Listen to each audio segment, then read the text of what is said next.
Millions more Americans will soon have to get vaccinated or get tested weekly under a mandate from the president. The rule applies to anybody working at a company with at least 100 employees.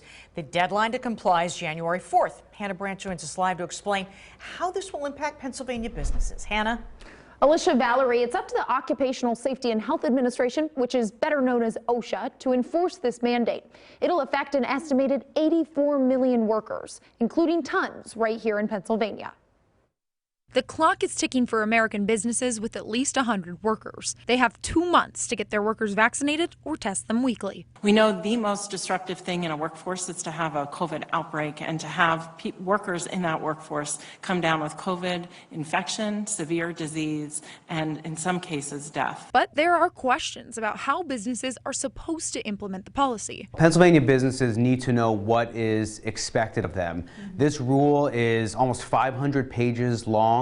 There are so many details, and the stakes are very high for employers. Every violation could cost $14,000. So Alex Halper with the PA Chamber of Business and Industry is hopeful that OSHA works with companies. Anytime you're encouraging vaccination, it is a good thing, but it has to be done in a smart, thoughtful, collaborative way. The goal, of course, is to convince more Americans to get their shots. So there is absolutely a public health priority to get people vaccinated. Halper says stopping the pandemic would definitely be good for business, but also says this mandate brings up serious concerns. If it does discourage individuals from entering or staying in the workforce, there could be even worsening workforce challenges. Meanwhile, with vaccine approval for 5 to 11-year-olds, PA is encouraging parents to get their kids vaccinated, but is not planning to mandate it in schools. At this time, there's no discussions about mandatory vaccinations, particularly as it's approved on the EUA,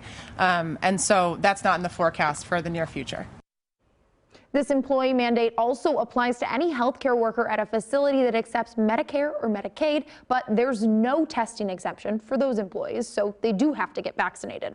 All workers, though, can ask for exemptions for medical or religious reasons. Live in the studio, Hannah Brandt, ABC 27 News. Hannah, thank you very much for that info.